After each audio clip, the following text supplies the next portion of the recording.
Okay, welcome everybody. This is the final meeting of the NE1 from 2020. And today the program is we're going to go over the last photo exercise. We've been slaving over it, Rui and I, and I guess maybe some of you. There's nobody that really completely solved this puzzle. I only got one entry from Yves. He now wins the pizza prize. So you need your address of the extra large pizza delivered to you. I'm going to go over, I spent many hours on this, like at least 6 hours. I tried to figure out this stupid mystery. I discovered multiple bugs in our own Python notebook. Anyway, we're going to spend a few minutes on that. I hope the exercise one is instructive because later on when you guys run Spice, just simulate your circuits, you realize it's really only doing the same thing. The only thing that Spice does is the models are much more complicated for the transistors. It includes all kinds of parasitic elements and parasitic capacitors between everything, all kinds of second order and third order effects of transistors. And the solvers, the numerical solvers, which you might have had a struggle actually with this solve IVP, getting the thing to solve. Trust me, the solvers in Spice are much more sophisticated than the solve IP because they have to solve these huge systems of thousands of transistors where nodes are floating, and they have to get this thing to numerically be stable. So I hope you appreciate when you run some of these circuit simulation tools, what's really going on is just what you guys were doing here. The beautiful thing about doing it this way is that it's pure mathematics. You have to realize that what you've simulated here is not reality. It's just your model of the transistor. It's a very simplified model of the transistor. It's an ideal model of the transistor. And so if you can really understand it working with this ideal model, then you can really get a handle on the mathematics and stuff. And sometimes that's hidden by the parasitics that appear in reality. So that was the point. I think it's a cool exercise, personally, because it teaches you quite a bit about the limitations of such tools. And so there was this mystery that we had. Hi, Giacomo. The mystery was that when we calculate the Q equals 1/2 condition, do you remember this for the stable ringing response of the transimpedance photoreceptor? Remember that the tau2, the output time constant has to be smaller than tau1 by at least the tau1 divided by the loop gain. This is the gain going all the way around the photoreceptor. Remember, you have an A from the amplifier, and then you have a kappa going back through the source follower transistor. And there's a 1 there too that we left out before. If this condition is true, if they're equal, then you should have a perfectly stable step response at that particular photocurrent with this bias current that gives you this tau2. Okay. So so to go back to this, we had this Q. Do you remember this expression from the previous lecture? So first we're going to go over this thing, and then we're going to show you a whole bunch of demos. Retina, optical flow, cochlea, audio recognition with cochlea, and then winner-take-all neuron, multi-neuron spikes. But I thought I would just go over the lab exercise a bit first. So the stable response, Q equals 1/2, meant that you had to make the output time constant of the transimpedance photoreceptor smaller than the photodiode time constant by a factor of the loop gain, +1. And the problem is that when we tried to show that, we would continually get the condition that it wouldn't be stable. Instead of making a nice response that looks like this to the step, it would overshoot and ring a bunch of times. And we couldn't figure out why. Like, what's wrong with the theory?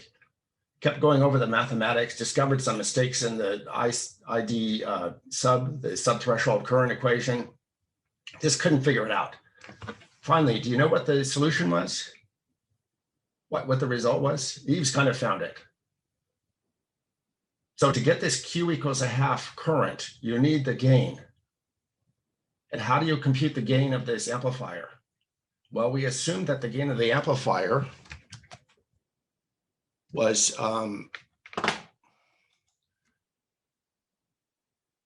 A here was equal to VE over UT, right? Kappa VE over UT. That's what we assumed the gain was. And why did we assume that gain for the amplifier? Because the model of the transistor was this. Here is the drain voltage. Here is the drain current. The model of the transistor is like an ideal saturation current. This is ID sat. Plus this drain current component, the early voltage component, where this intercepts back here at minus VE, where this GM here is equal to ID sat over the early voltage. So this is like a constant current part here, and this is the parallel conductance part. Okay, and that was mathematically how the subthreshold equation was defined in our notebook. It's this ID sat plus exactly this parallel conductance. At least that was how it was supposed to be. I'm going to show you the notebook, what this equation actually looks like. Here's the actual subthreshold equation after I finally got it correct. And this is after like 5 revisions. Now I finally broke it down. So here's the ID sub equation. It gives the drain current as a function of gate, source, and drain voltage with particular thermal voltage, off current, and kappa, and early voltage. And before there was actually an assumption that this current at which you compute the drain conductance is the actual current. It's not the saturation current. So now it explicitly computes the saturation current as I0 e to the kappa VG minus VS over UT. That's the constant current part, right? And then it says that the actual drain current without the drain conductance is ID sat times 1 minus e to the minus VDS over UT. And then it adds on, and there was a mistake in this equation in the original notebook. We thought we fixed it, and then there was another mistake. I finally fixed that. So now the actual drain current is the original drain current, the saturation current, that we computed right here, plus 1 plus VDS over VE. Is this correct? Do you think this is correct now? I think there's a mistake here still. You see what the mistake is? Giacomo, are you there? I'm here. I'm trying to figure it out.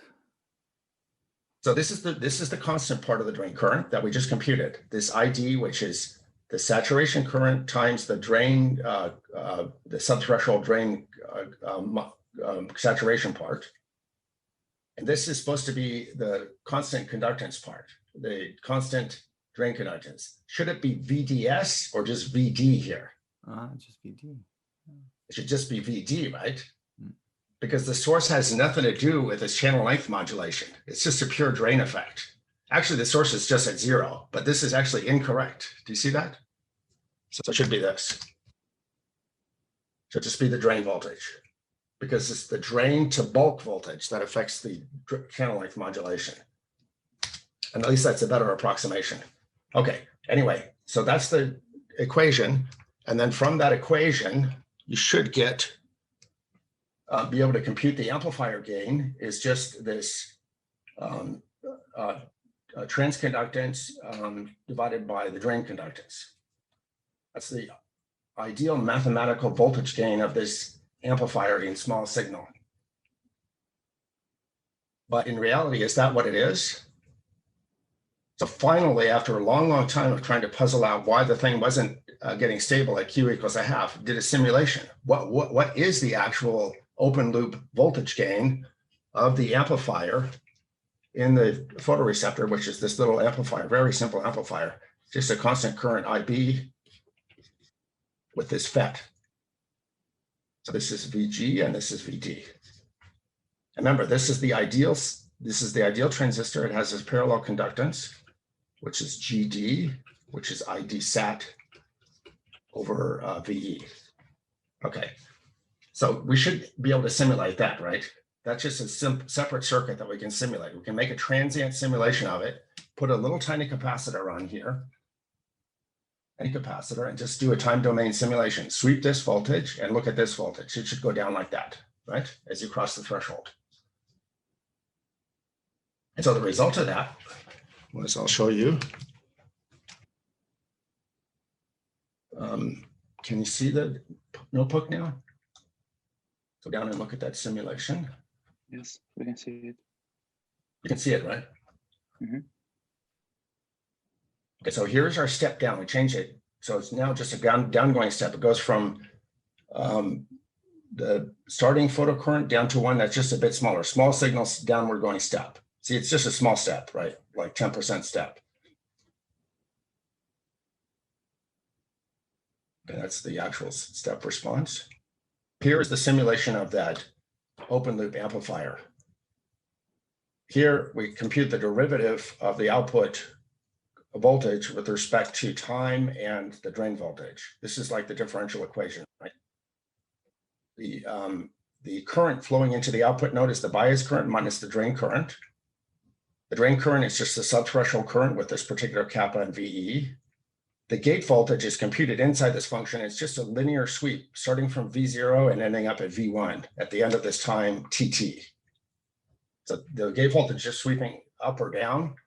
And then what this thing computes is the derivative of the output voltage, which is the output current divided by this capacitance. Okay, so then this thing solves that from over the time. And then it plots the result. So here's the plot of the output voltage, V out in volts versus V in, VG in volts. So this goes from 0.4 to 0.43 volts. It only goes 30 millivolts. And this output voltage goes 17 volts. That's a really big voltage, right? Remember, there's no VDD, so the voltage can go up to like 1,000 volts here, right? So as the gate voltage gets higher and higher, of course, the output voltage goes down, right? As this gate voltage goes up and gets bigger than IB, then this output voltage will go down, right? If this saturation current gets bigger than IB, then of course this transistor, what happens to this transistor? The saturation current is bigger than the bias current. So what must the output voltage do? It must go smaller and smaller. Does it go all the way to ground? What happens when the voltage across this drain source gets really small? So the transistor goes out of saturation, right? So the drain voltage will get really small, like a few millivolts, until the voltage here, until the current flowing through this equals the bias current. So that's what you see in the simulation here. See, this is where the voltage here, it gets high enough that it's bigger than the bias current, and then the voltage here gets really small. But during this whole point, it's supposed to be just a line. It's supposed to be exactly just that conductance. But see, it's actually curved. That's because the transistor is still exponential. And so the actual gain of this thing depends on where you measure it. Now, I measured it here in a simulation between VDD over 3 and 2/3 of VDD. So this here picks out the range here. And so it's fitting a line right in this region here. And when you set the early voltage to 10 volts, so it's a nice long transistor, and you compare the slope of this line, which is 350, that's the gain, with the estimated voltage gain, 320, it's very close. But what happens if you do it for an early voltage of, say, 2 volts? Let's do that. What's going on here?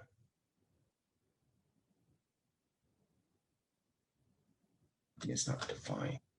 I have to run everything above this.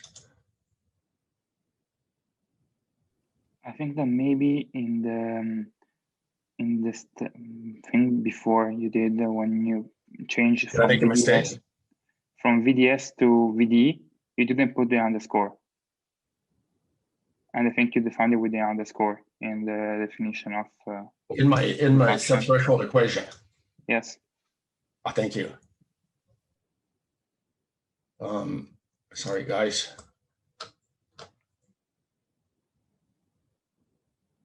Thank you.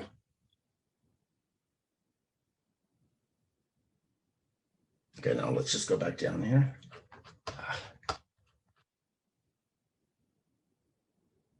It's going to run everything up to here. I cross my fingers that it runs. Where is it? Is it here? Yeah.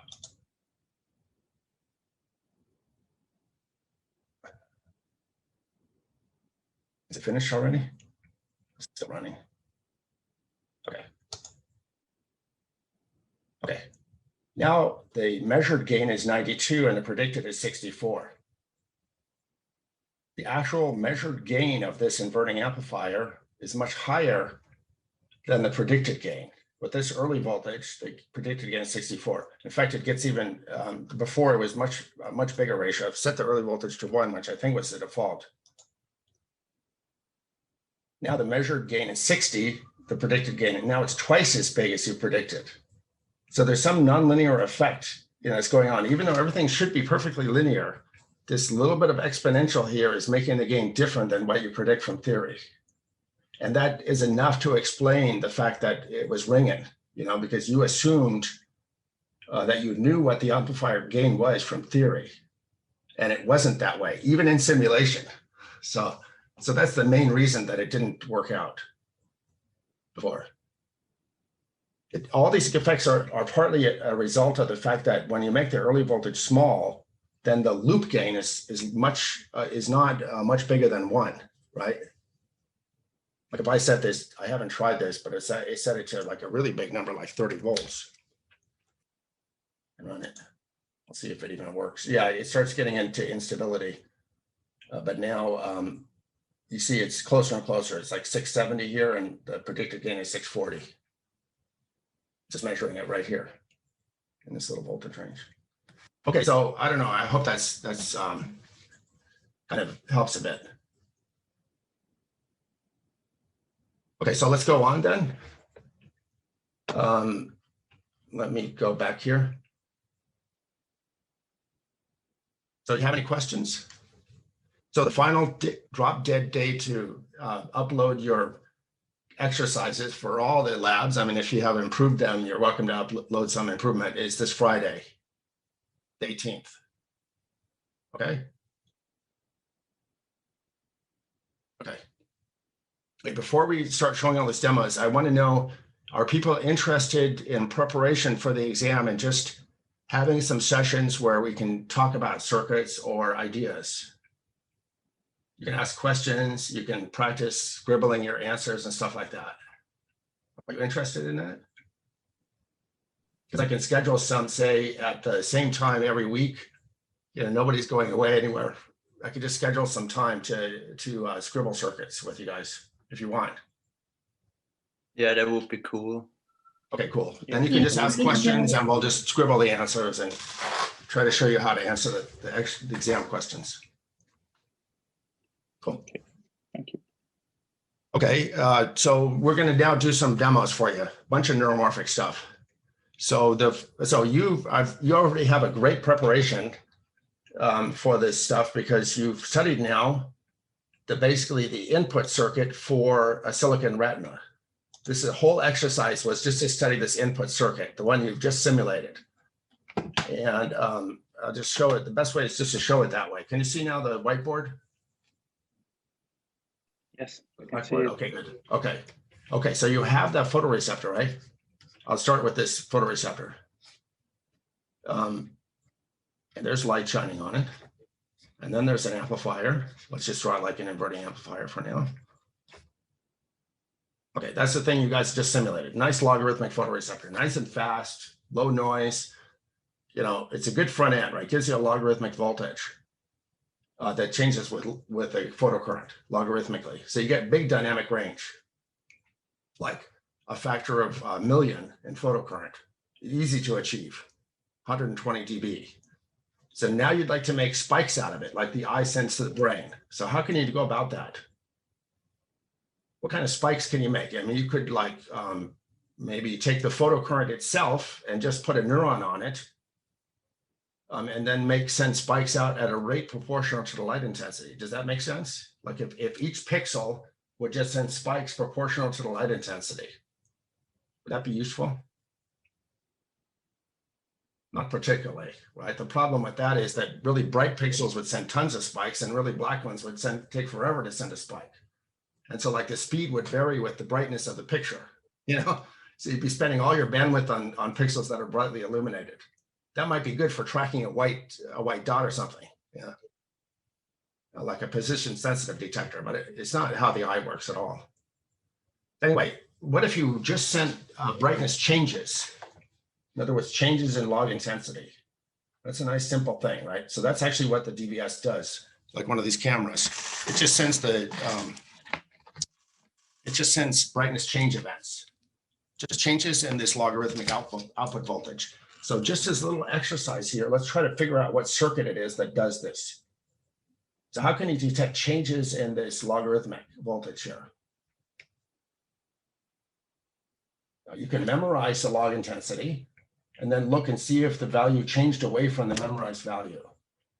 And to save some time here, I'm just going to show you the circuit and then we'll try to figure it out, right? So what if you take this, you might need a buffer on it, like a unity gain buffer to isolate it, just like a source follower. And then what if you take a capacitor like this and another little one like this and just wrap an amplifier around it, an inverting amplifier. I draw it abstractly like a digital inverter, but it's just like this inverter on the left here. It's just like a high gain inverting amplifier. And then we'll put a switch across this. Okay, so what does that circuit do? Let's say this is C1 and this is C2. So if I connect that switch together, this reset switch, what happens to this inverter? If I just short that switch, well, then it comes to a state where the output voltage equals the input voltage, right? So it's going to be some balance voltage where the two voltages are the same. At that point, you know, it won't change its voltage, right? It'll come to some equal balance voltage. So that'll be like connected. Now, when I disconnect the switch, what happens? So now there's a charge Q that's stuck on this node here, right? Some charge Q. Now, what happens if I change this voltage here by delta V? Okay, from that point. So suppose the logarithmic output voltage changes by delta V. So what happens? So that puts a charge onto this capacitor, which is C1 delta V, right? That's how much charge gets stuck on that first capacitor. Okay, now, because of the feedback, this voltage here is not going to move. It'll be fixed. Like if the voltage here goes up, if this goes down, say this voltage goes down, what will happen to the output voltage? It'll go up, right? 8 times as much if this amplifier gain is A. And that'll tend to hold the input node of this amplifier fixed. So, but how much will this mode move? Well, if we put a charge Q, which is C1 delta V, 1, then how much will V2 be? It has to be that C2 delta V 2 equals minus C1 delta V1. So therefore, delta V2, in other words, the charge has to be the same, right? If the input puts a certain charge on, the output has to take it off. Otherwise, the voltage at the input of the amplifier is going to move. So delta V2 over delta V1 was minus C1 over C2. In other words, if this is 10 and this has 10 units of capacitance, this is 1, then the gain would be 10, minus 10. So it amplifies then the change in the log intensity by some ratio, which is set by the capacitor ratio. That's called a switch capacitor amplifier. It's a really nice way to build a precisely matched amplifier because the capacitors are going to really match well. You know, if you draw 2 capacitors, even a minimum size capacitor matches to better than 1%. So now you have the change in the output voltage here, right? And then how do you now detect that that output voltage has changed by more than a threshold? Well, that's easy. You just put a couple of amplifiers there, like comparators, right? So you can put 2 comparators here. Let's just draw them like abstract circuits, like this. And then we'll put inside there kind of a threshold function.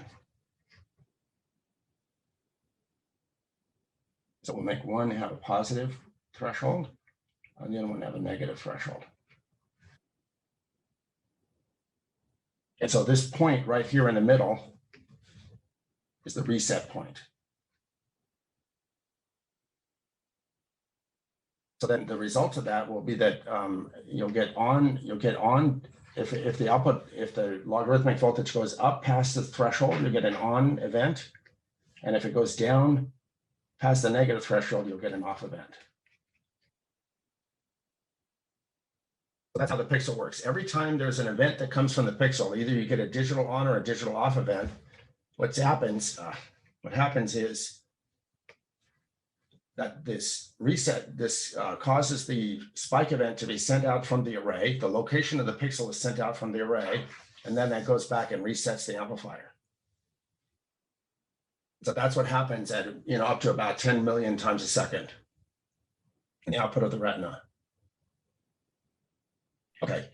Excuse me. Yeah. Can you go Are briefly? you guys chatting at around- me? There's people chatting at me and I don't see it. No, not right now. It's on Skype. Okay. Yeah.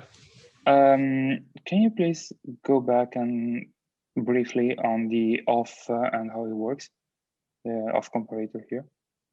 Okay, so I have a better idea.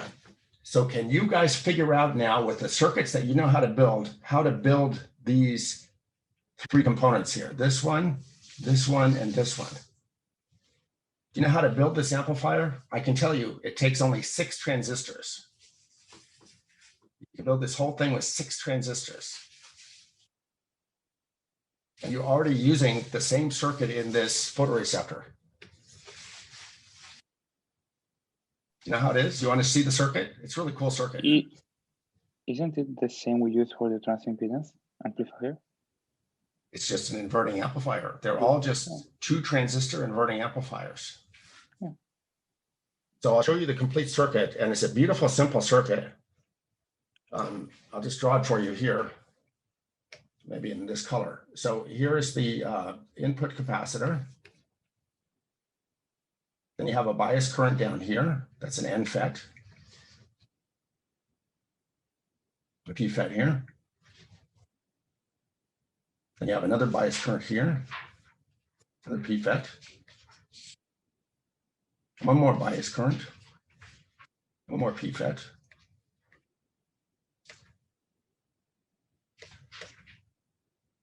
And where's the feedback capacitor? There's a feedback capacitor here. And then there's a switch, which is a P FET, a little minimum size P FET. Let me draw it like this. That's C1, C2. And this is the differentiator current, and this is the on bias current, and this is the off bias current. Output on, and it's actually it's on and not off. It's like it's inverted actually. Yeah, you need one more inverter after this. That's the complete circuit. 7 transistors, 6 big transistors because you want them to match well. Because you want to have a decently matched threshold, and then 1 reset transistor. Hope that you guys can look at that later.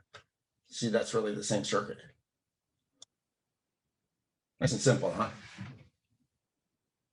All kind of beautiful properties about this. In fact, the threshold voltage here is proportional to the thermal voltage if these currents have a constant ratio.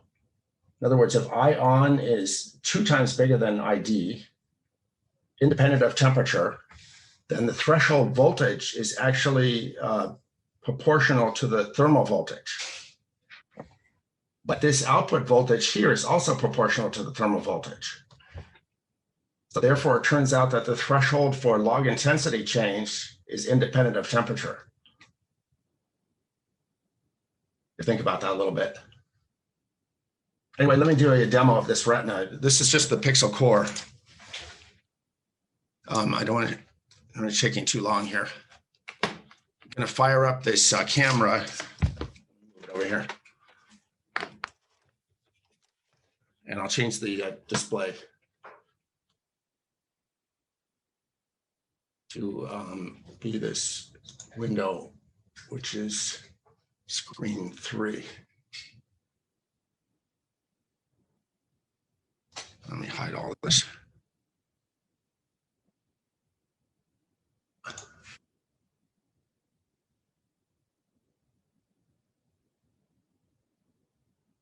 Okay, so I've got the camera right here.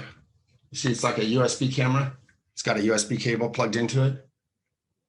And here's the output. And so what you see, I don't know how many of you have seen this DVS camera. What you see is basically a kind of a window. I don't know how fast the update is there. But it's basically showing you spikes at a certain frame rate. Right. So if I just pause it here for a moment, maybe the best way is you can hear it, right? I can put my mouse on a particular pixel. Let's turn off the inertial measurement unit. And now you see that pixel 67163. Probably you don't hear this. Hold on a sec. I have to share the computer sound. Maybe you hear it through my speaker. Can you hear the spike sounds? Not really. Just barely, right? Let me stop the share and I'll share again with the 3 with the sound. Okay. Now you should hear the computer sound. No, Yeah, we can. When I move my finger over the pixel, you can hear that particular pixel. And every time you see a white dot there or a dark dot, that means that in that time period, which is about 16 milliseconds here, that pixel has fired an on spike or black is an off spike. If it's gray, that means there was no spike from the pixel. Okay. So it's just like basically painting the events as white or black dots onto the screen. And so that's really nice. You know, it only sees movement, right? If I don't move the camera, nothing happens, but I think Chi-Chi's back there. I don't know if she's moving around. Now she stopped moving now. I have to move the camera to get an output. Beautiful thing about this is that it means that if you don't move, there's no output, right? If I stop moving, I just look at the blank wall, then the output event rate, especially if I turn off the frames, it has frame output too, but if I turn off the output of the frames, then it goes down to a few thousand events per second. This is kilo events per second. If I move the camera, it can go up to several million events per second. And so, you know, the data rate varies with the action in the scene, right? It's not like a normal camera where you just get a constant frame rate. And so it's nice for high-speed stuff. I've done lots of high-speed robotics with it. In fact, if I take something fast, like a deck of cards, and make a little riffle, I'll just do this demo here with this deck of cards. Let me focus it a bit. Let's see. Okay, so that's kind of in focus. And now I'm going to make a recording for a moment. Okay. Okay, I'll stop the recording. I'll save cards. And now let's play this back. Okay, so here it is in real time, right? But I can slow it down anytime I want because I've recorded, when I record the events, I record their times too.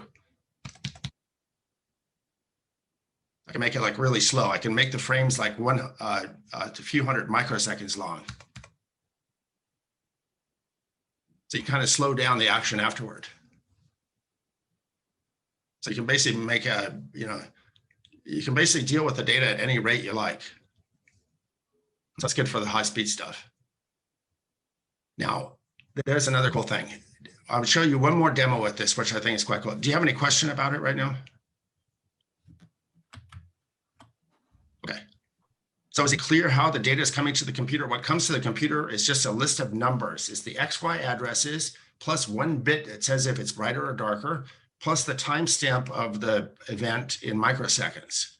And so now you just have this, instead of having a list of pixels, you know, and their brightnesses in every frame, you just have this list of spikes coming at you. And your job is to now process that list of spikes, just like you're a piece of cortex right? Processing the spikes from the eye.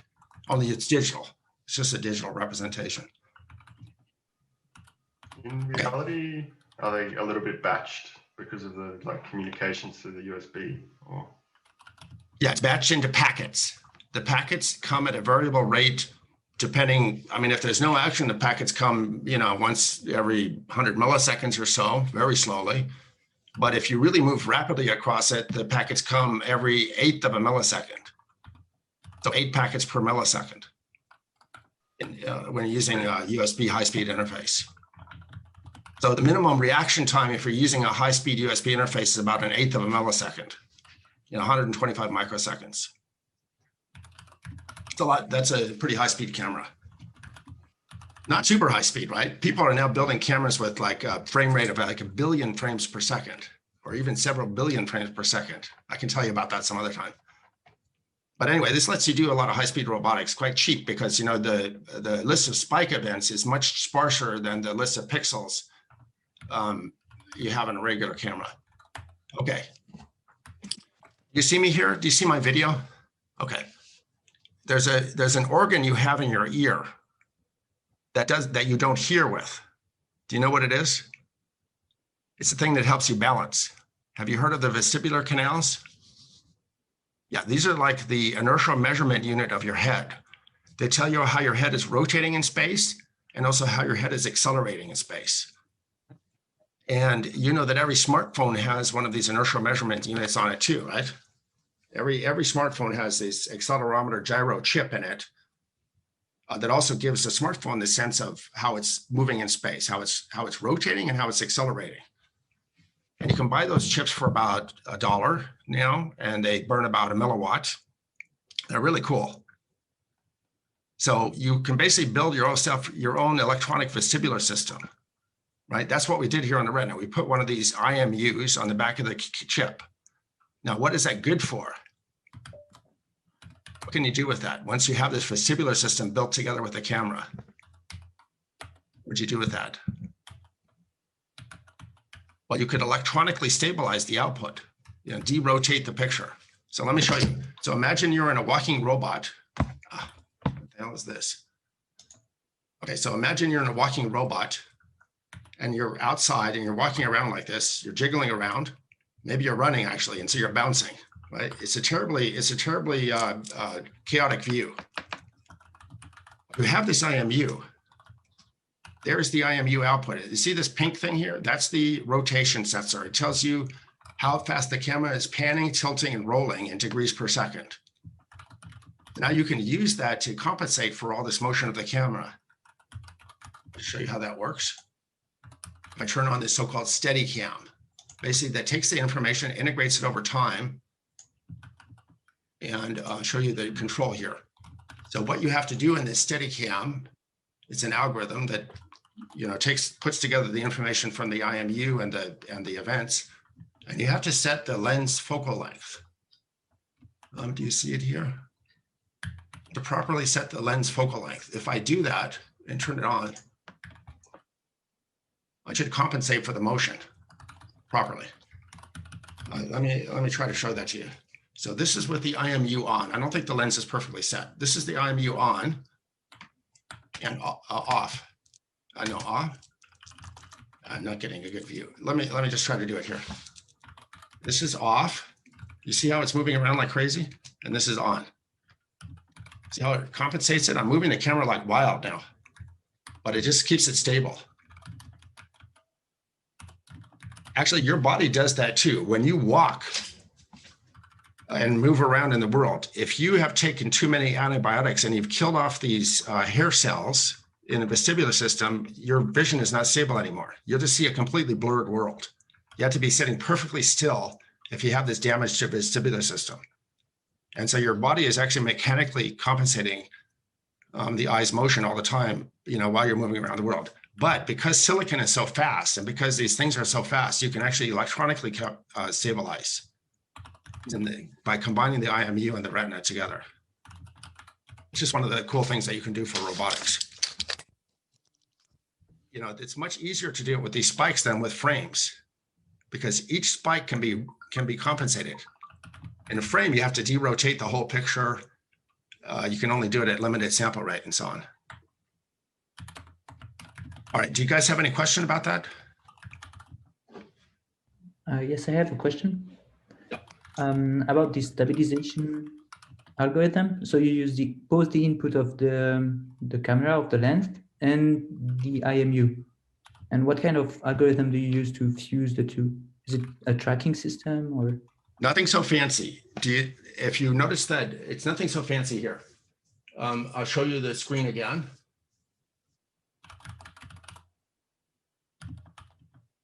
Now, do you see this red rectangle here? That's the transform that's computed by integrating this IMU signal over time.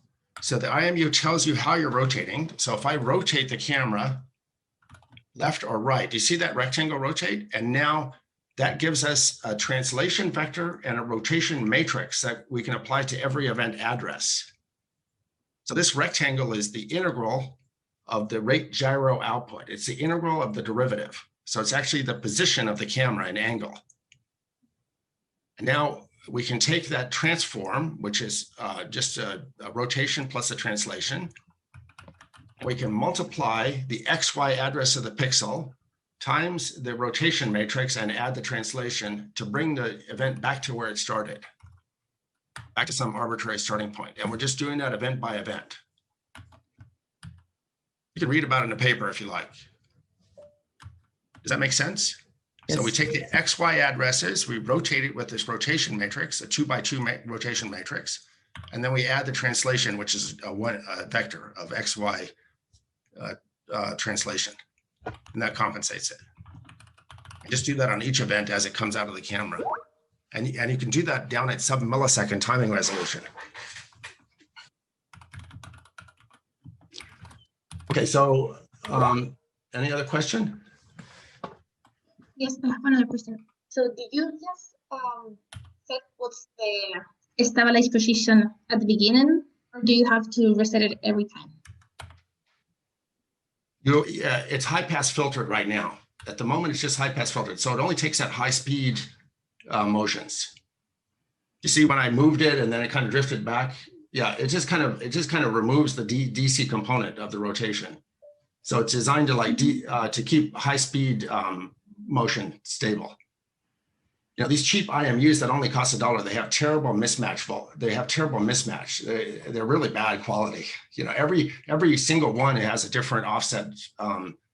They'll tell you that the camera is rotating at, say, 1 degree per second, even when it's not moving at all.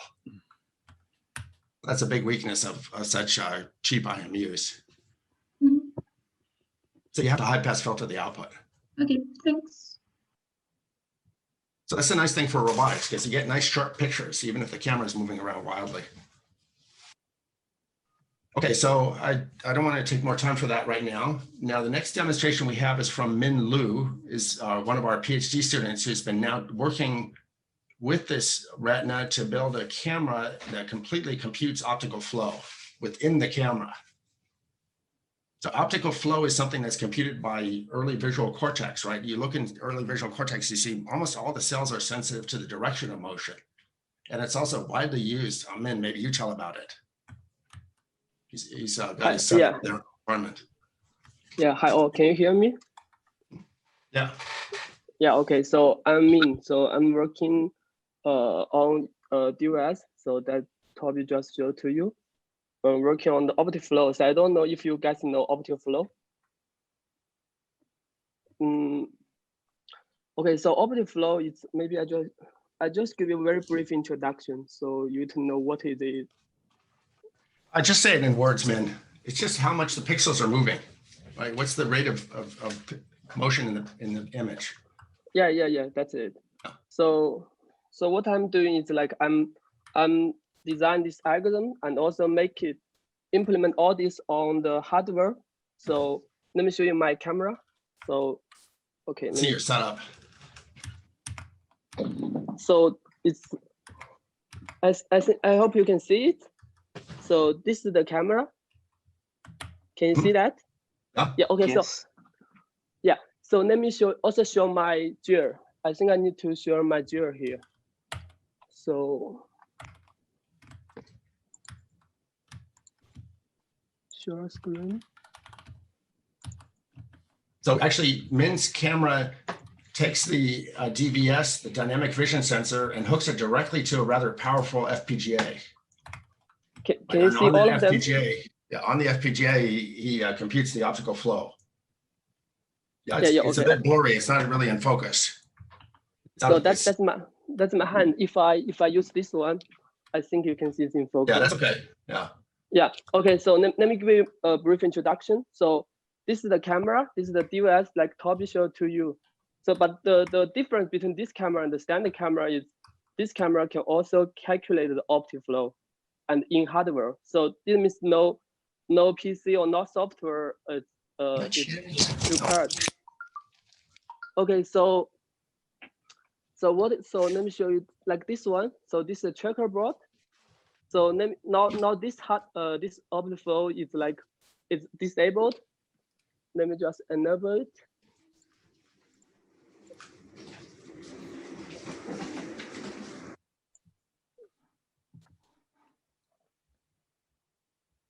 Oh yeah, here.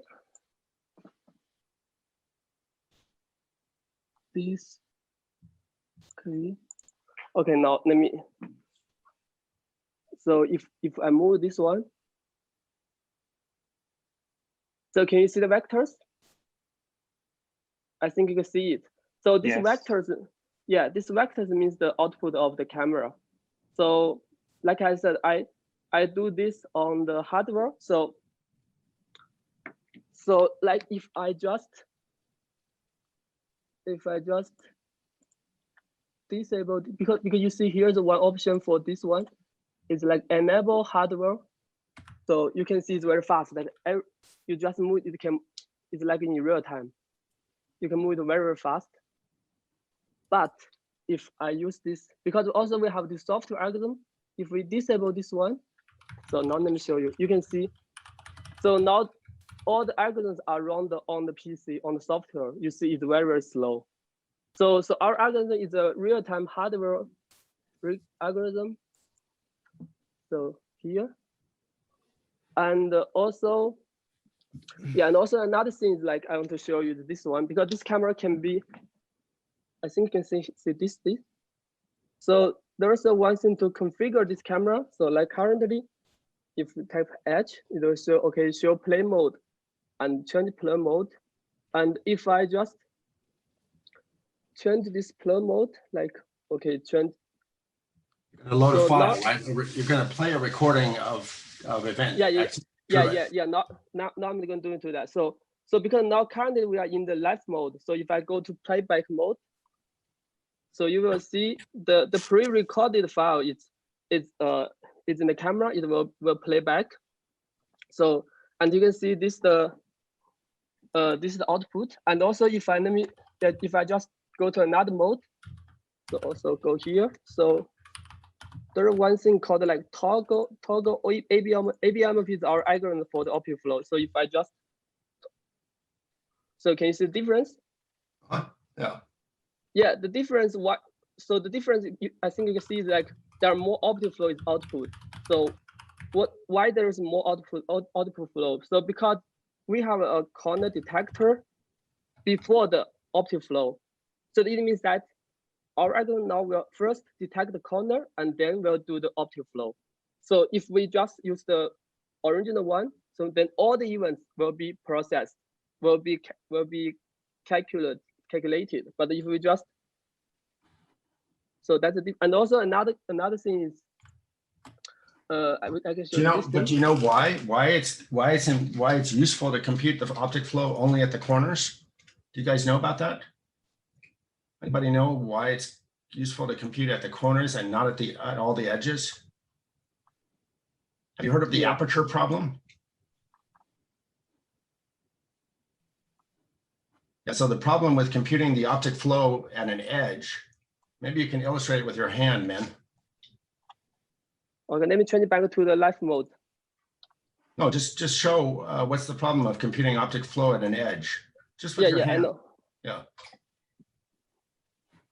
So I think this one is better. So this one you see there are a lot of edges for this. for this checkerboard, you can see all these are the edges.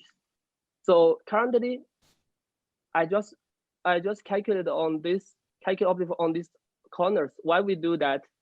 Because maybe this one is better to show you. So this object flow, I think this one can see it very quickly. I think this Google wiki, you see, so like this bar, you see it like, okay, the moves like in this direction. That we see like it seems like in this direction, but in fact it can be like this direction or any direction. I mean, if you imagine that, because we only see the local area of this bar, we don't see the whole bar, so we don't know the actual movement. We just know, okay. You don't know the motion along the edge. The problem with this is that you don't know the component of the motion along the edge. You only know it perpendicular. Yeah, that's true. But if you have a corner, you have a corner, it's unambiguous. Yeah, that's true. So that's the reason why we do this on corners, like here, you see. So in this mode, I just show you the corners. Can you see the red dots? Huh? So in this way, wait a minute. So you see the red dots are only on these corners. It's very clear. So Min, what is this? So what's this optic flow good for? So like Toby said, because our camera is very useful for the high-speed applications. So when you do robotics or do autonomous cars, so you need to like that will move in a very fast scene. So but you can't process for every event because they need the real time. So that means we can't process every event. We need to process only for the. No, but you're not explaining what optic flow is good for in robotics. So optic flow is like used for like this example, you see. So if you have this optic flow, then if you also know the camera parameters, you know the distance for this car with the camera, then you can know how fast the car really moving. That's the very useful thing. So it means that if you know optic flow, then you also have like IMU or some kind of other depth camera, then you can reconstruct the environment, also estimate the speed of the camera itself. So and also that's a very basic question for the robotics, because for robotics they need to ask just two questions: where am I and where I should go. So if you know the location, that means that you know where am I. So then you can do a lot of things. So that's very useful. I mean for the SLAM optic flow is very useful for SLAM. Good. Yeah. Thank you. And What's do you have SLAM? any question? Yeah, what is SLAM? So SLAM is the simultaneous localization and mapping. I think if you do robotics, I think some of you should know that. Okay, good. Yeah. Do you have any Okay. questions? Le demo, l'ultima lezione di Anamorphic Engineering 1. Giacomo, we hear you. Uno, sì. Okay, so I hope you enjoyed that lovely demo. That's the world's first optical flow camera that uses this silicon retina. Now we're going to go on to, thank you, man. That was wonderful. Now we go on to Shichi. Yeah. Can I have a quick question? I didn't really get why didn't every point individuate fire also among the corners? Like we saw in the one on the street when there was the car going around and it stopped, then it stopped and we were with the optical flow and everything. At some point, we didn't really see every point, every optical flow point.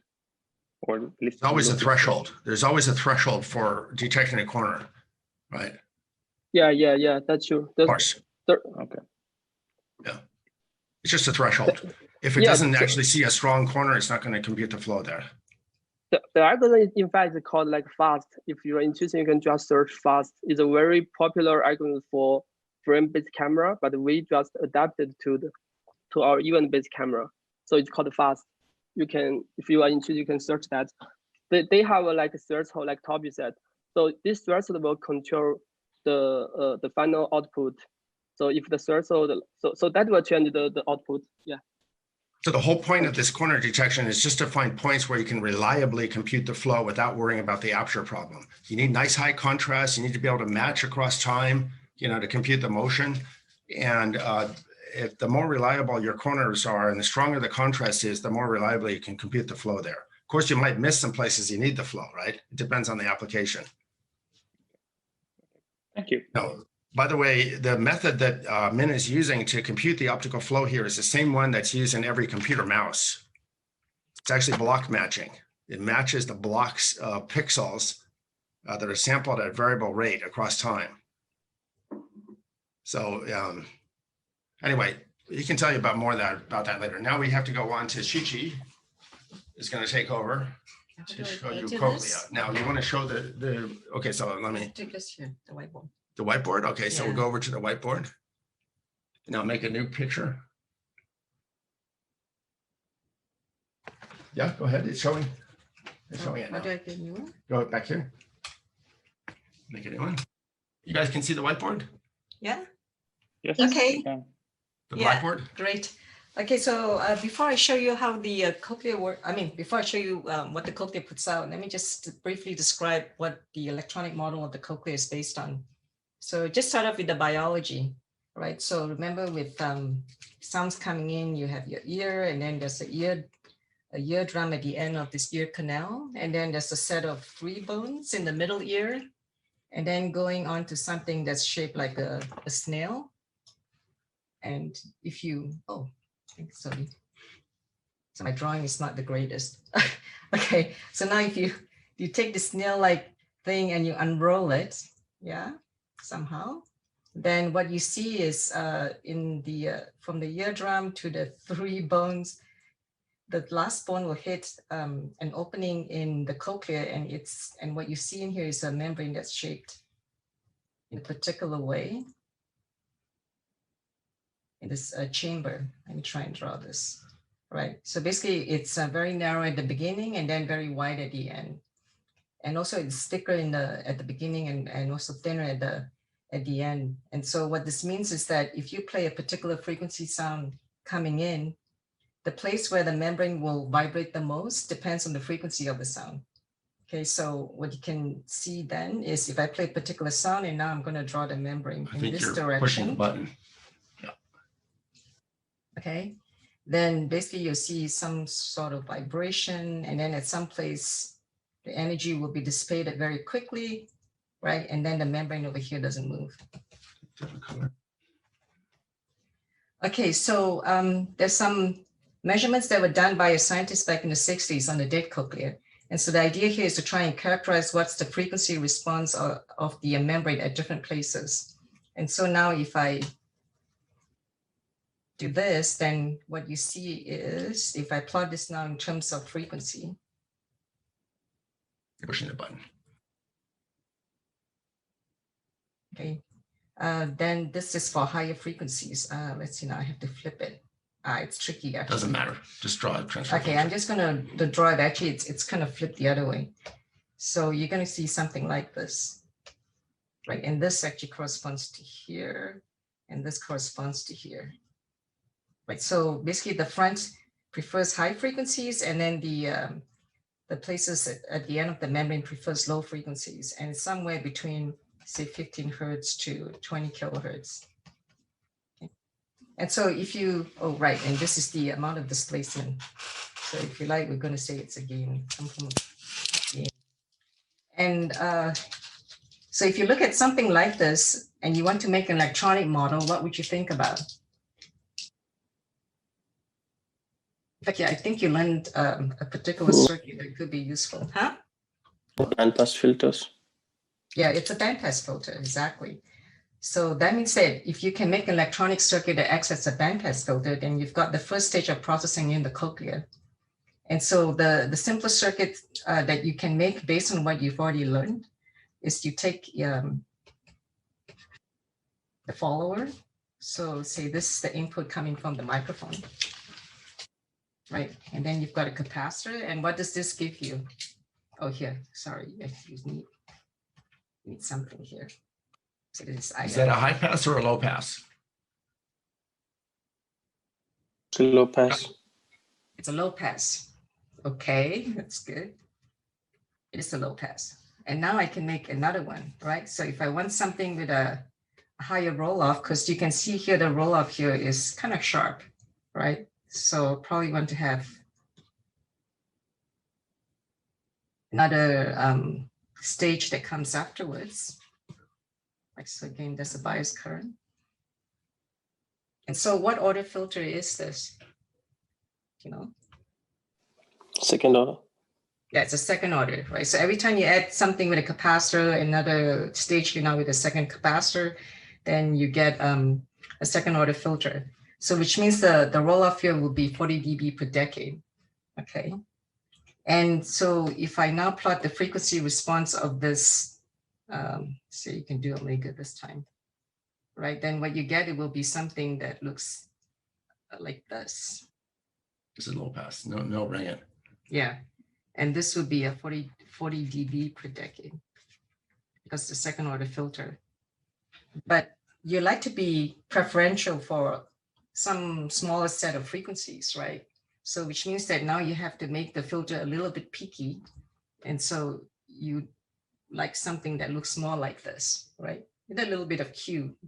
So there's something called Q, and Q specifies the sharpness of the filter. And usually this is defined by your center frequency. So say FC here over delta F. And delta F basically is when the gain drops by 1/√2 of where you are at the peak. Okay? So we just did Q for the photoreceptor. We defined Q as the number of cycles that it rings. That's actually the equivalent definition, right?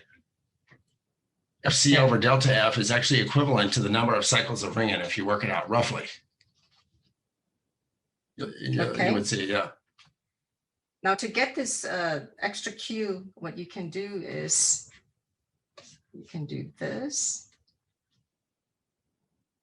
You can put another amplifier in the backward stage. Okay. Do you need another capacitor or not? No, it's still second order.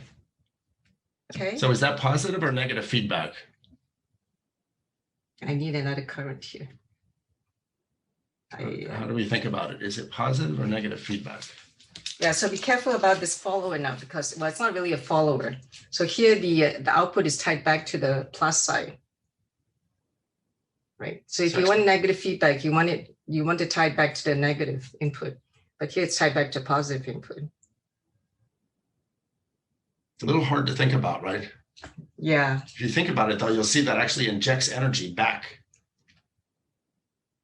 And it makes it resonant. Yeah, it injects energy back into the output of the first filter, which is how you can get this little, extra gain, right? Where the Q now is greater than 1. Okay, I'll let you guys reason through this if you like. And also you'll see that this Q is dependent on the ratio of the forward and the backwards current. That's what IF and IQ. Okay, that's how you can set the sharpness of the filter. And if you want to now to get this part over here, right, because this is a low pass filter, it's not a band pass filter yet. And so one easy way to do this is to take the output of the first stage and the output of the second stage, and then you go into yet another amplifier. Okay, so it's like a differentiator. And so what that would do is that would give you kind of a band pass filter look, okay? So it's not as sharp as what you would get from the biology, but it's very expensive to create like a multi-order filter in silicon. Okay, so usually people tend to stay with second order sections or fourth order filter at the most. Okay, all right, so that means that we've got the front end of the cochlear channel. So now what do you do afterwards? So what's not shown here yet is that on top of this basilar membrane, so if I can draw it again. My basilar membrane is that you get the cells, right? The outer hair cells and the inner hair cells, right? So that the inner hair cells, so if I take a particular stage over here, there will be 1 inner hair cell and 3 outer hair cells. Okay, 3 OHCs, outer hair cells, and 1 inner hair cell. And so this hair cells sit on the membrane because the membrane is vibrating and the cells have little hairs that stick into the fluid. So I didn't mention that it's fluid. in the chamber here. Then when the hairs move in one direction, it opens up ion channels. And so basically potassium flows in, it depolarizes the cell, and it causes it to release neurotransmitter, which stimulate some fibers. So there's some fibers that go out of the cochlea. And so now these are the ones that spike, okay? And basically this hair cells are acting like a rectifier, because when they do experiments, they found that if the hairs move in one direction, then the ion channels open up, but if it moves in the other direction, the ion channels are closed, right? And so we think of this like a rectifier. So in one way, you let the signal go through, and the other way, you don't let the signal go through, okay? And so what you can do now is you can put everything together. Let's pick a different color. Okay, so now this is going to be one cochlea channel. But you're going to have the bandpass filter that models the basilar membrane. You're going to have a rectifier. Again, this is like a diode. You can think of that too. That models the inner hair cell. And then you're going to have integrating fire neuron circuit that models the auditory nerve fibers, ANF. So everything here is analog except towards the end, and then you're going to get this asynchronous spikes. And so now on this chip, we have 64 of these channels. So this is 1 up to 64. It's binaural, so it's so we have basically 2 ears going to each going to 64 channel, a 64 channel cochlear circuit. And what you should get when you do the measurements across the 64 channels against frequency, you're going to get something that looks like this. Okay. And there'll be 64 of this. And so on this particular cochlea, it spans somewhere between 20 hertz to 20 kilohertz. And what you're going to see on the output of the screen later on, so just like what you saw with the DVS, so here would be time. The red and the green, even. Yeah, so here would be the channels. So these are the low frequency channels. Sorry, these are the high frequency channels, and these are the low frequency channels. And there's 64 of this way. And then you're going to see spikes coming out. Yeah. And you're going to see a red spike, because those are the spikes coming from one ear, and you're going to see green spikes, right, coming from the second ear. Okay. And when they overlap in time, you're going to see them as yellow. All right. So ready? Okay. Now we have to share the other screen, right? All right. So now we have to share the other screen. Do you bias all the frequencies with the same weight? I don't know how the human ear would work. I'm just wondering. Good point. You bias them. How do you get the different frequencies? Oh yeah. So to get the frequency, to get the different frequencies, what you do is you set the tau. So let me go back. You change the bias current along the cascade. So every channel will have like a different what do I call it? IF. Yeah, so every channel will have a different IF current. Yeah, and then you have to make sure that the IQ matches the IF so that you can get that same Q for everybody. Okay. Clear. All right. Any other questions? So the channels on the right here are high frequency have high bias current. The channels on the left with low frequency have low bias current, and you can make kind of a ladder. In fact, it's actually just a line of resistors, right? And it creates a linear voltage across the chip. And if you make a linear voltage and send it through a transistor, you get an exponential current, right? So the current changes exponentially from one side of the chip to the other. So you can think of it like that. So here's, if I erase. That's correct. Just like that. Then here's one channel, here's the next channel. And what you do is you tap off the currents or the voltage, which is then sets a current, right? There's a high voltage on one side and a low voltage on the other. You have a V low and a V high over here, like that. Yeah. So you don't bring in 64 currents, that'd be too expensive, right? So you make a resistor divider and then you tap off the currents, voltages in this case. Okay. All right. Hold on a second. So now we switch over to screen, which is screen 3. Can I ask a question too? Sure. Just a quick one. This is not my voice, right?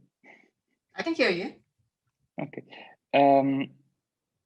Do we really need the resonance feedback, or could we just sharpen the bandpass? Oh, I don't think I understand that. That's kind of the same thing. You're saying, do you need such a sharp filter? Is that what you're asking? No, the resonance feedback for having the high Q, or rather for having the to create that higher Q. Yeah, right. Yes, but do we need it, or couldn't we just use an actual bandpass?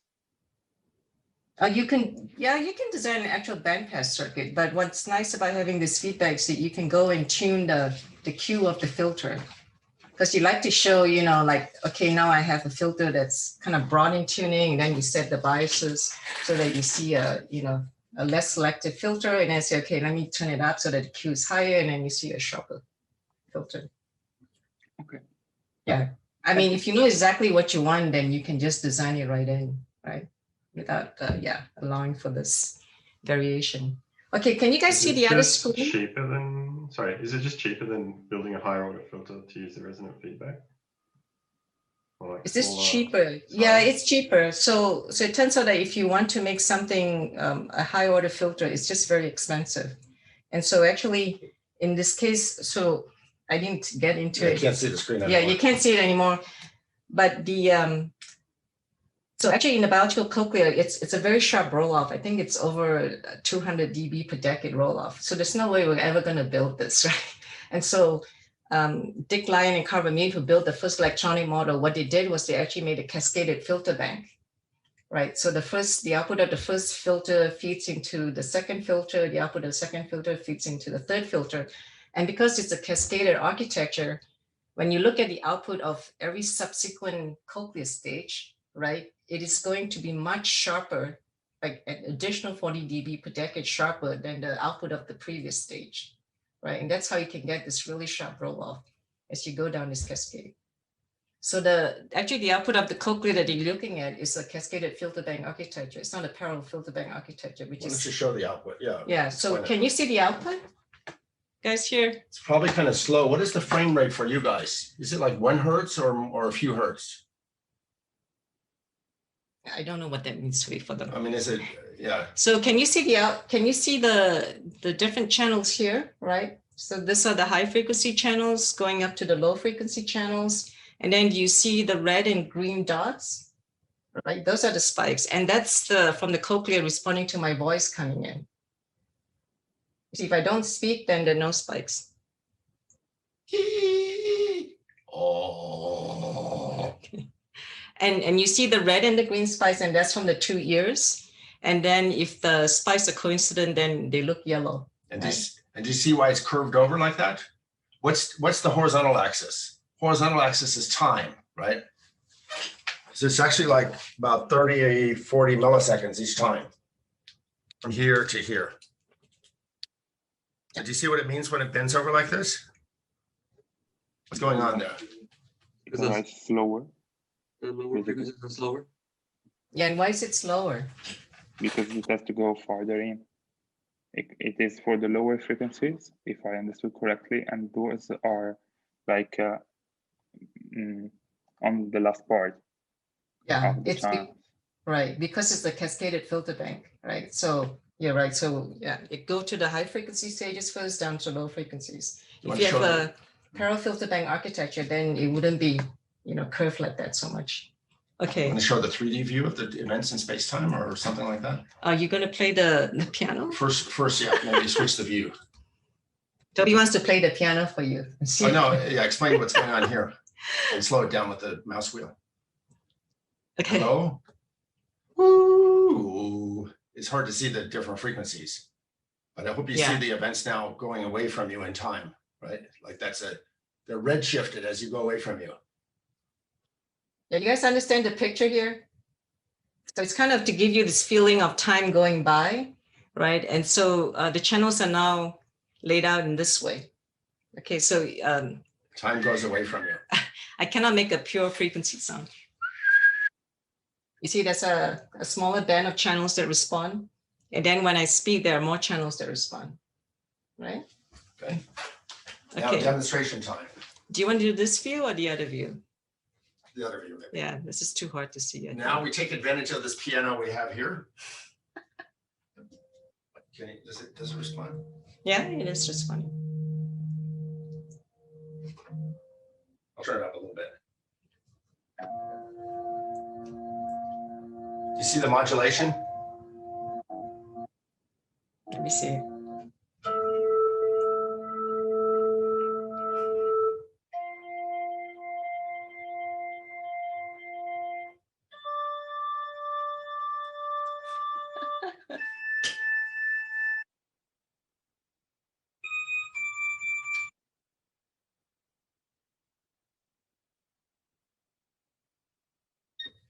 I can't play the theme of 2001, but if I actually knew any music, I would play 2001.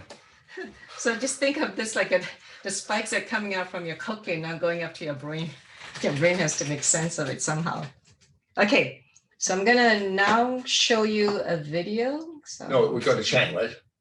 no, he's not there, so I'm gonna show a video. Okay. Okay. Let me see, how should I do this? I want to play this video. Move that over to the screen on the left. Yeah, okay, let me do this. Oh, it doesn't go. You have to go lower, a bit lower. No, you move it down. Okay, all right, and then now I share. How do I share? Oh, here we go, now it's here. Sorry, I think it's... If you want sound, remember to share, yeah. Oh, yeah, it's sharing.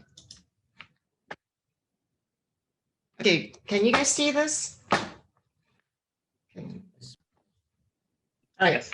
So what we did was we now took the output of the cochlea and then we fed it to a stage that creates spike count features, right? And then we drove a recurrent neural network with the spikes and we trained this network so that it would do a continuous speech recognition. So in this case, it's continuous digits like 0, 1, 2, 3, 4, 5, 6, 7, 8, 9, and 0.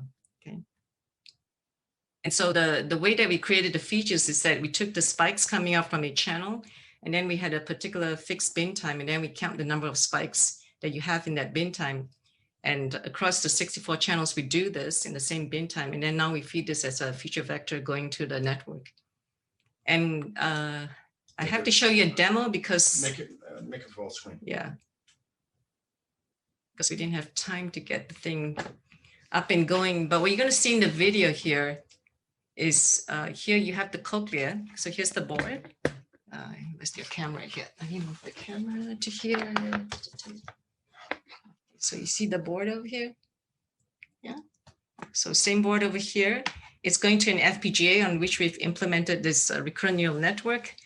And then what you'll see on the screen first is the output from JAIR that you've seen before. So the different frequency channels over time. And what you see now on the right is indication of which digit is being recognized. So it's blank, 1, 2, 3, 4, 5, 6, 7, 8, 9, 0, 0.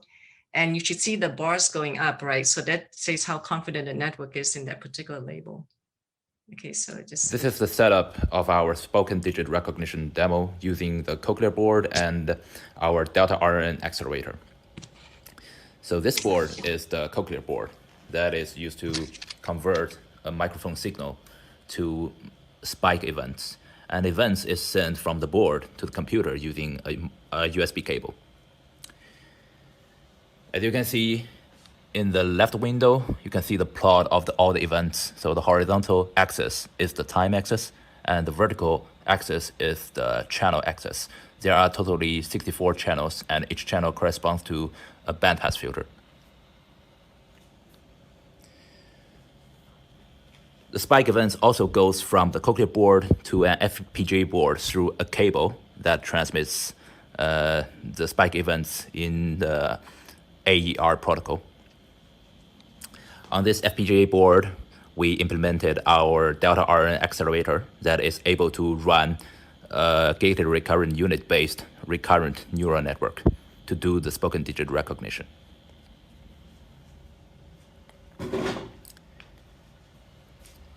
And the recognized digits will show on this plot. So we have totally 12 labels, and the vertical axis shows the probability of the recognized digits.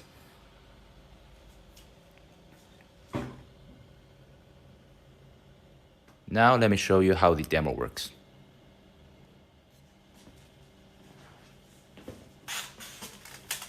One, two, three, 4, 5, 6, 7, 8, 9, 0, 0, 0, 5, 6, 6, 7, 6, 5, 1, 2, 2, 3, 4, 5, 8, 9, 7, 6, 0, 0, 9, 9, 8, 7, 1, 4. Okay, so you guys get the idea. Yeah. Yeah, so you'll notice that there's some digits that are actually quite hard, like 2, because some people can't say the t sound, so the cochlea doesn't hear it, right? If you don't say the t sound, and so then it's hard for the network to label the digit. Yeah. But you can actually make a very small ASIC out of these 2 pieces, right? So actually there's the ex-PhD student who designed this cochlea. He made a new cochlea classifier chip where he took some smaller set of the channels together with a classifier. Yeah, and then the whole thing runs like less than a nanowatt without all the extra stuff around it, right? Microwatt. Is it a Nanowatt? Well, the latest one, yeah, okay, few. maybe, yeah, you're right. Few No, microwatts. you're right. I think it's at least 100 nanowatts, but it's below a microwatt. Yeah. So you can actually get a very low power, cochlea classifier. Yes. Any more questions? During the demo, we saw that he like called 6 3 times in a row, but the first 2 times the program got 9. Yeah, that's the other thing is when you can't pronounce the S too well, right?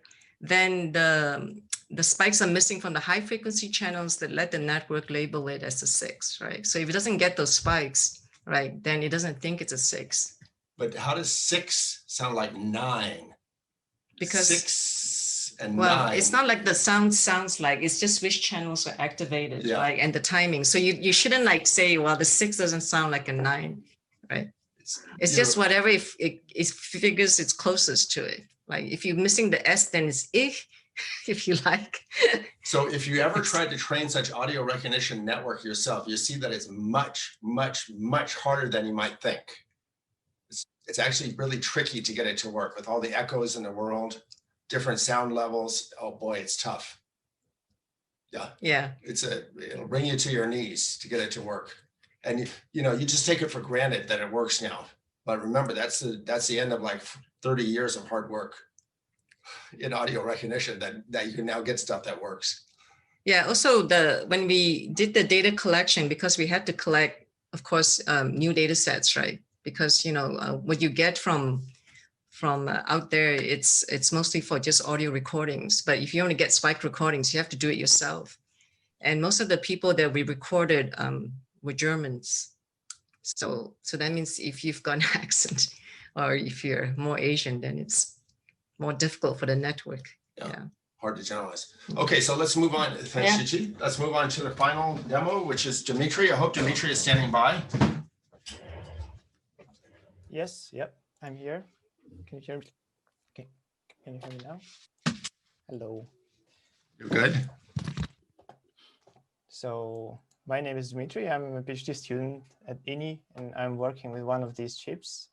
I can probably introduce you to the Dynaps chip first before I show the demo. I have a couple of slides showing what the chip does.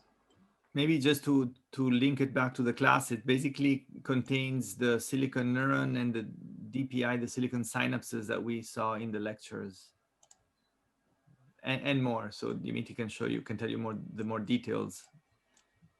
But the circuits, it's related to the classes we did on the neuron and synapse circuits. So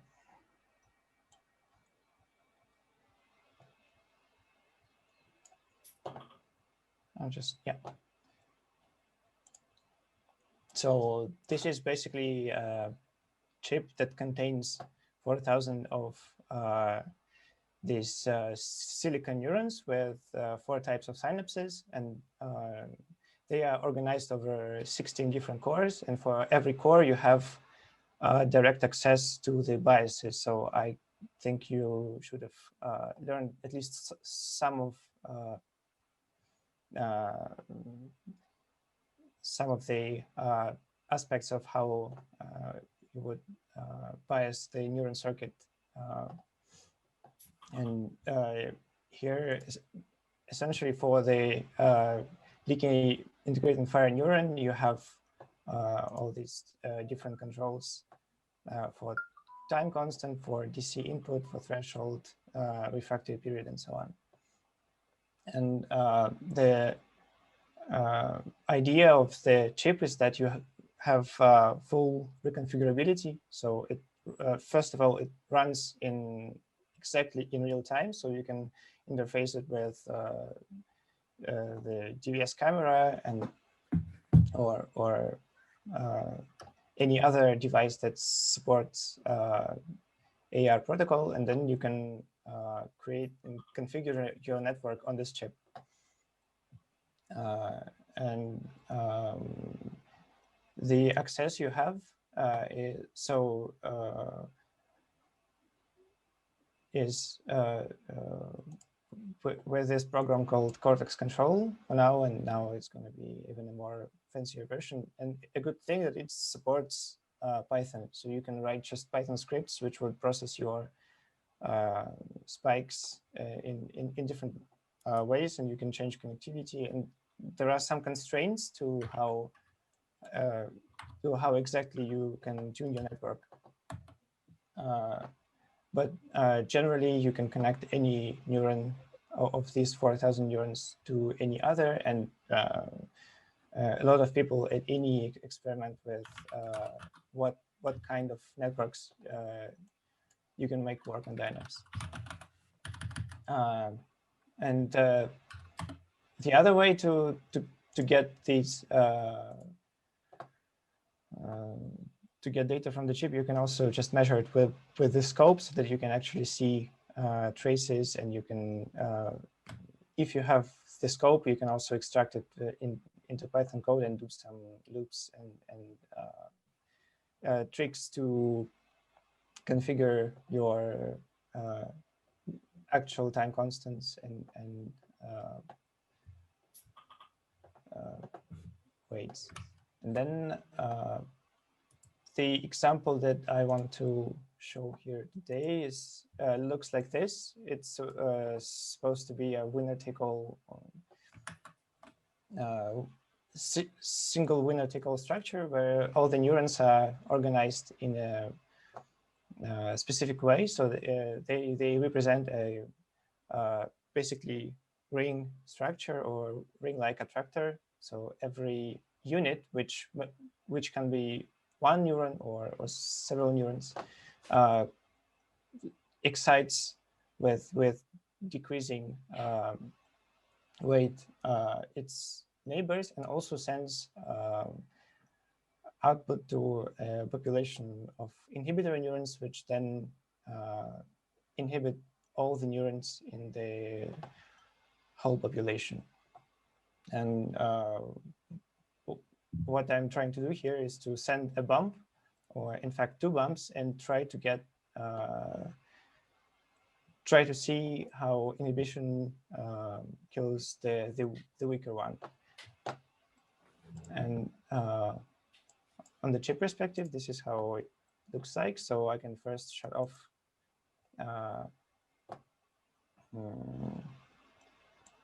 the unnecessary ones. So I can indicate the different connections or enabling different connections one by one sequentially.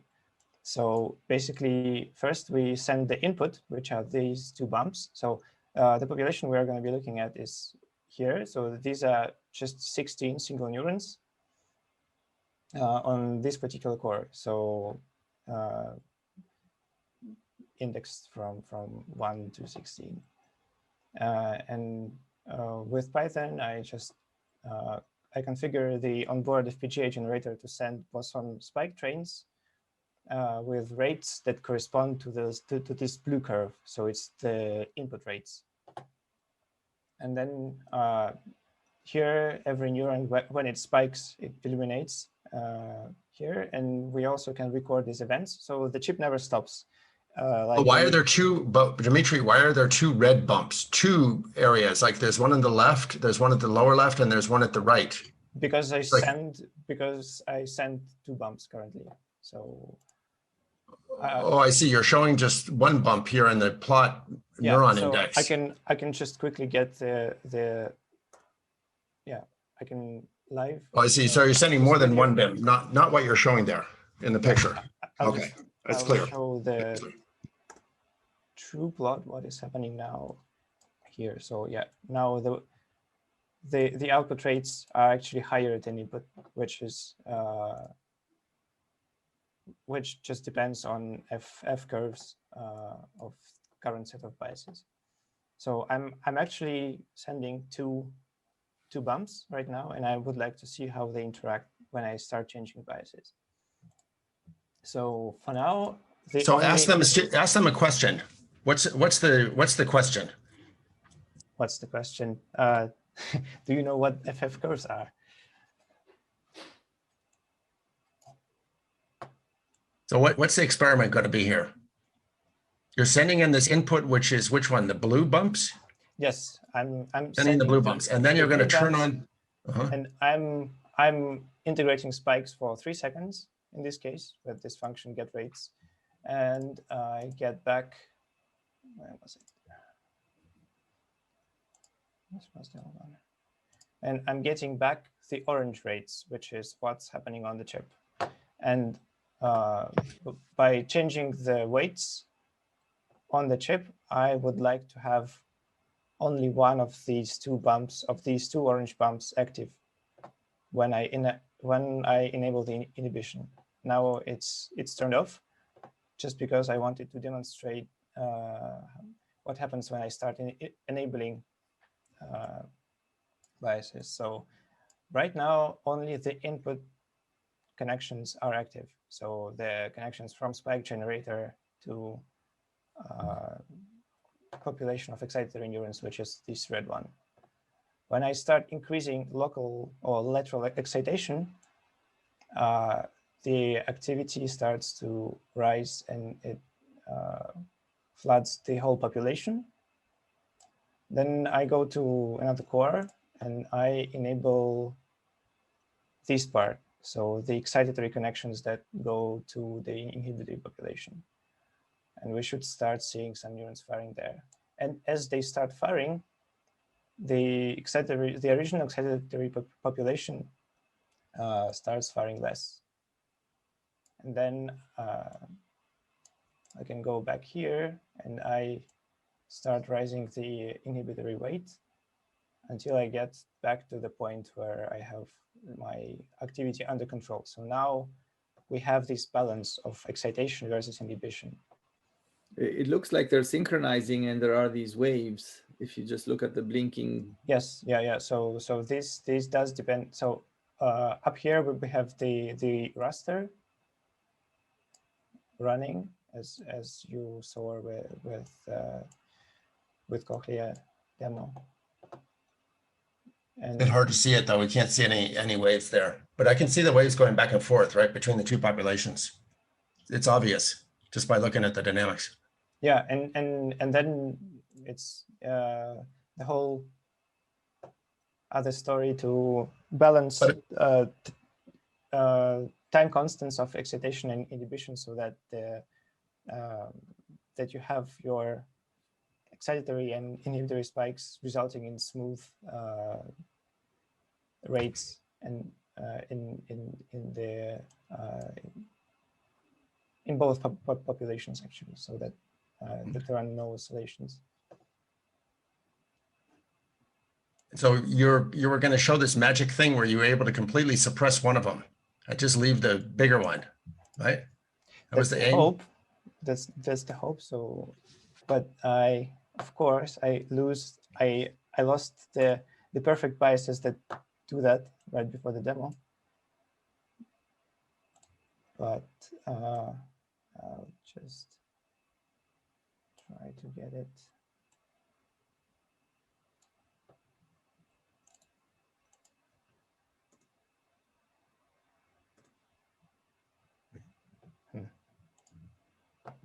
You go almost. I'll just get more input here. A little bit more. I know this is embarrassing.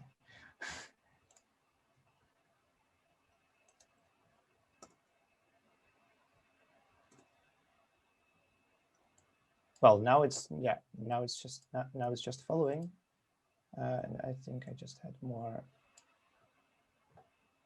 I had higher rates over here. But now, yes, excitation and inhibition are quite strong, so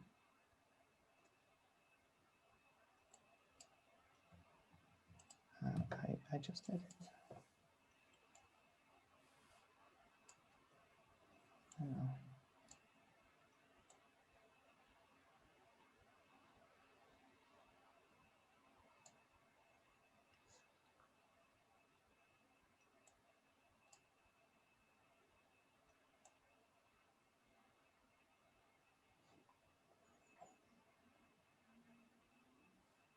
The good thing that with, I wonder which settings we have there.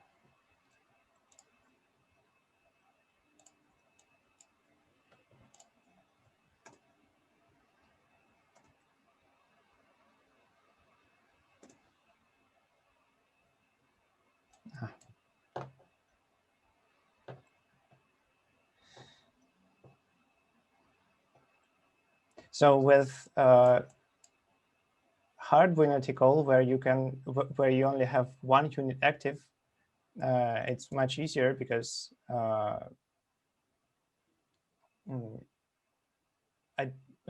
was there the winner-take-all lab in this course? Because we had winner-take-all chips last year, but this year I don't know.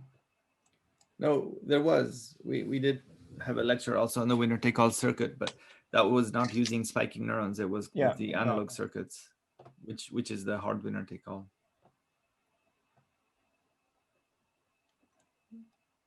So this one just follows the philosophy of the winner-take-all circuits, but is made with spiking neurons, and then here you have all these controls that you need to put in perfect balance to make it work properly.